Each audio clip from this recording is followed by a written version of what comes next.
Start recording here. Nice. There we go. Everything's working. You're now live. Oh, yeah. We are live. Ladies and gentlemen, happy fucking Tuesday, everyone. My name is Lucas, and I'm the creative director of Intracoastal Entertainment.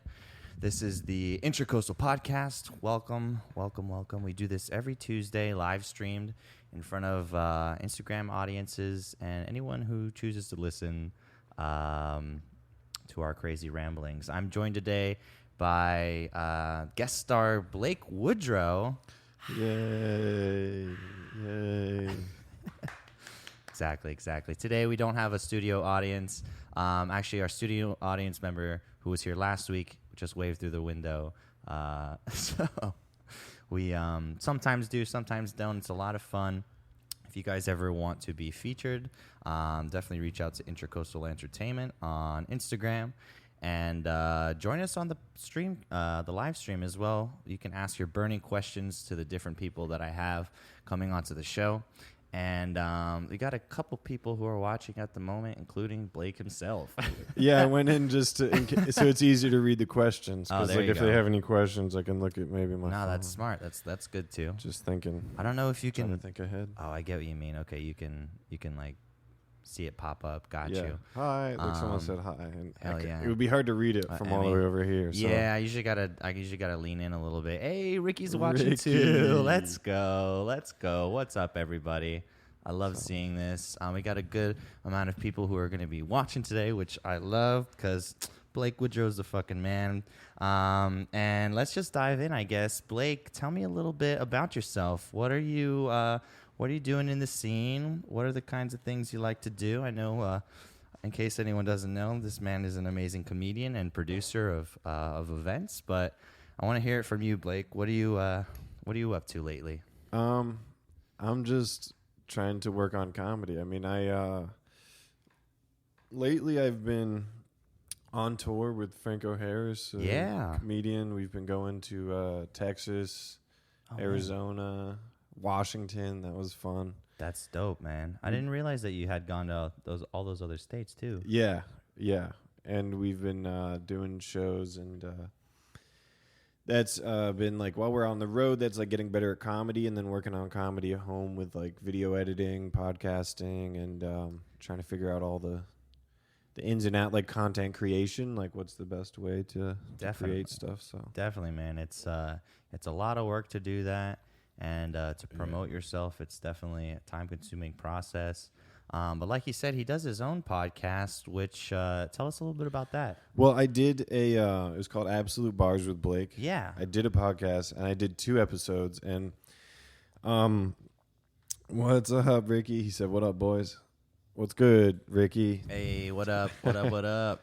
Hey, shout out to Ricky. Shout out to Ricky. Hell yeah. The man. Oh, Rebecca's watching too. Ellie's watching. What's up, y'all?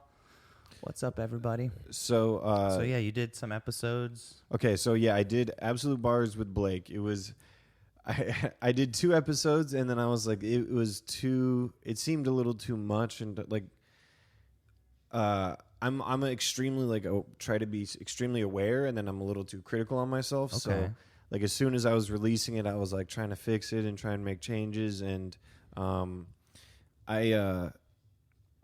I think that I'm going to now, instead of doing an hour-long podcast about because the podcast was about like a really cool phrase or like saying that I had usually in conversation. Like we have just like a really good conversation, and then it ends up with this like really cool sentence to kind of surmise it all. Yeah. And I just wrote down like all those sentences I could think of, and I was like, I think maybe the move would be to do just a 1-minute version of that. A 1-minute version. So instead of like an hour long of like going into it, I mean, in terms of the amount of work, like TikTok, it would reach a lot more people. Yeah. Doing it within a minute. Yeah. Than doing it within an hour, because like no one is specifically like, I want to listen to Blake for an hour, you know? It's definitely a daunting task to do podcasting. I'll say. I mean, I'm quite new into this as well. Yeah. It is really fun, like you said. But yeah, people don't want to sit for an hour to watch. Yeah. You know, most people. I mean, you know, you got to be like Dave Chappelle to get your own special and stuff, and have people living rent free in everyone's head or whatnot. Yeah. I think about like at least what I've been working on with the content a little bit lately is like trying to like think about the different forms that people take content in. So I've been thinking about like there's short-term, medium-term, and long-term content. And it's basically like if someone sees you in any way, they might be at a show, like you guys have the Riverside community, and they enjoy the show and they want to be more invested. The first thing they're going to go to most likely will be like short-term investment. Like they just want to see like, hey, I want to know a little bit more about this, but I'm not necessarily looking to listen to a whole podcast. Yeah. So they might check out an Instagram or a TikTok, like the short, just like quick things, you know? And if they like what they see there, then they'll want to be like medium term invested, where like, let's say you did something on YouTube, like kind of getting into a different platform and doing like 7 minutes or less, you know, somewhere in the range of like 2 minutes to 5 minutes, which for comedians could be like clips, you know, like a clip of a joke. Yeah. You can do a 1 minute clip. I see a lot of comedians do that. They post their reels or an IGTV of like their set, whatever it may be.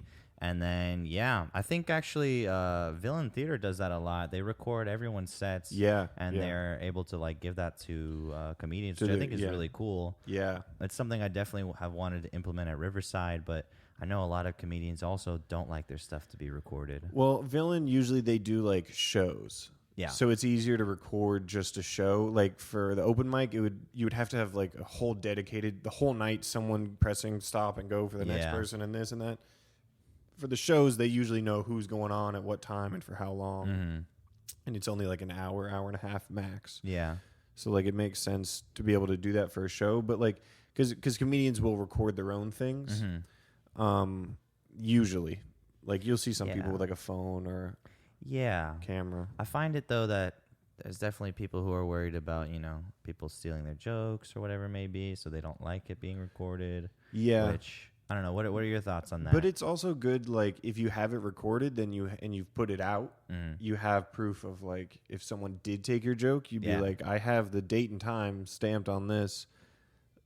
This person's stealing my joke. Like it would give you evidence to prove that someone was stealing something. But could definitely see that. I could definitely see that. Yeah. Stealing jokes is just like so looked down upon that like I haven't really run into people that have like I haven't run into someone that's like legitimately been stealing someone else's jokes, and I've just never heard that. Yeah, I can't say I've really heard people doing that either. Like, I'll be honest, like I see everyone's sets every week, and sometimes I hear the same sets over and over. Sometimes a joke like sticks in my head. Yeah. There was one time I was just making an observation about Florida, which if you're from here, then you know that South Florida is very different than North Florida. Yeah. And there's a common phrase down here that North Florida is South Georgia.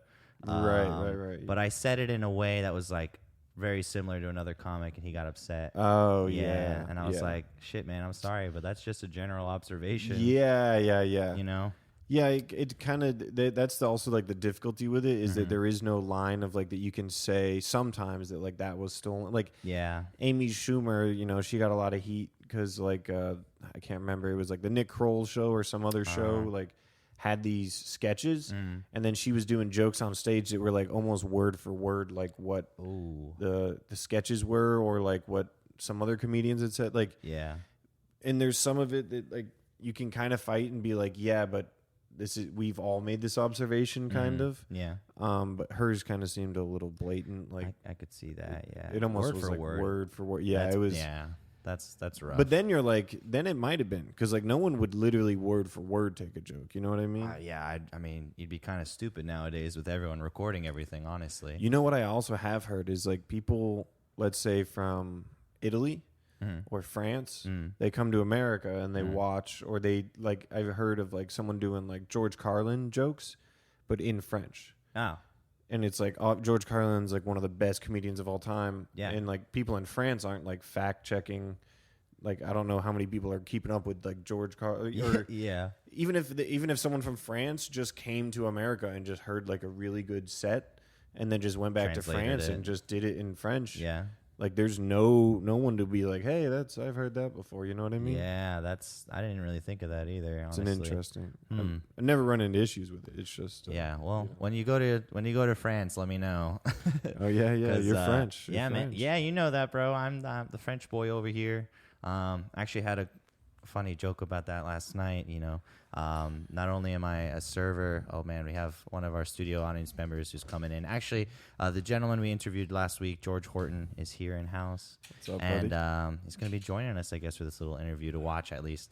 But yeah, man, French people are we're funny people. Dude, they're always Funny. stealing jokes. No, Yeah.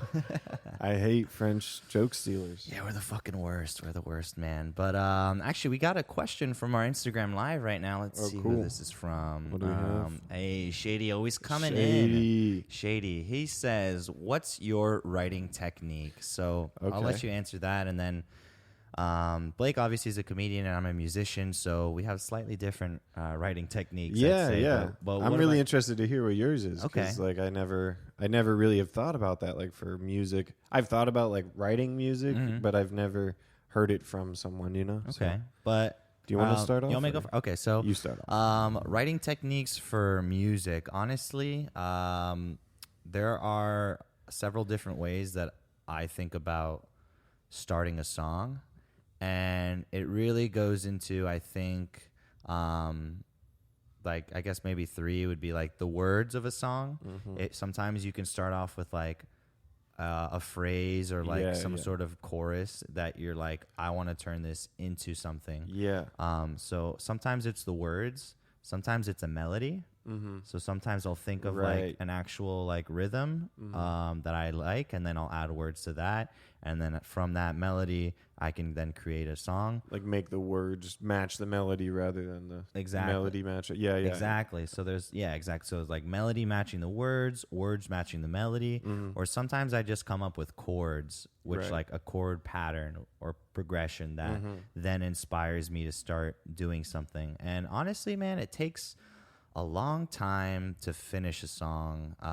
Sometimes, I'd say most of the time. Like, So how much of it is like music? Like I when I hear about like if you said you got the chords down, then you can just like do scales within the chord structures, like just know, and you can make a melody through that, for yeah, example. you could, yeah. So how much of it is like the science of it? Like I know how to work music, and how much of it is intuition? Is it a 50-50 kind of thing? I'd say for me, I'd say it's a lot of intuition, and I'd honestly say for most people, it's probably intuition as well. Yeah. Just kind of what flows Yeah. out of your mouth, out of your head.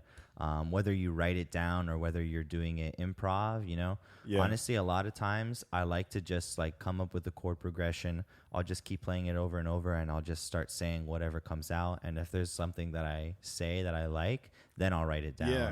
you know? Which that kind of like sucks for art, because comedy has a very similar thing where it's like you kind of have to wait for an accident to happen, and then you go, oh, that's what the Happy right thing was. accident. Yeah, and Yeah, you're like, yeah. oh, I need to keep that in. Like that happens. A lot of comedy is like waiting for an accident to like, oh, I was accidentally funny, and then you kind of build You're from like, there. you take that little bit and keep it going. I So feel you. It's kind of the same for music, at least somewhat. Like I'm sure there's like moments that like that, and it sucks because you can't control it. You can't Yeah. be like, I'm gonna make a good song. Yeah. It's just like a good song might accidentally happen to you. You know yeah, what I mean? I definitely would say that. And I think to your point of like, you'll find something funny. That's definitely what I think is very different about comedy versus music. Yeah. And you've told me this before too. And I'm joining in the comedy community. I'm seeing all this stuff. But Yeah, yeah. you got to practice on stage, man. You're practicing and performing at the same time. It's different than music. I can play at home and practice and then come Yeah. out and play. Yeah. But you're literally trying stuff out while you're performing, and I think that's a really like tough thing to do.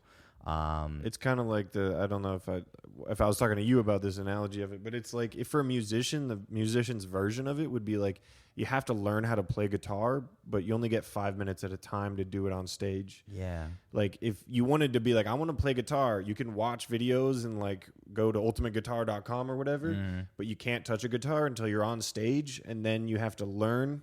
You have to be like, okay, what did I learn at home? And then also you have to be playing a song and entertaining people. Yeah. Like that's kind of what comedy feels like, where it's like you don't really get a chance to. There's only so much you can do at home.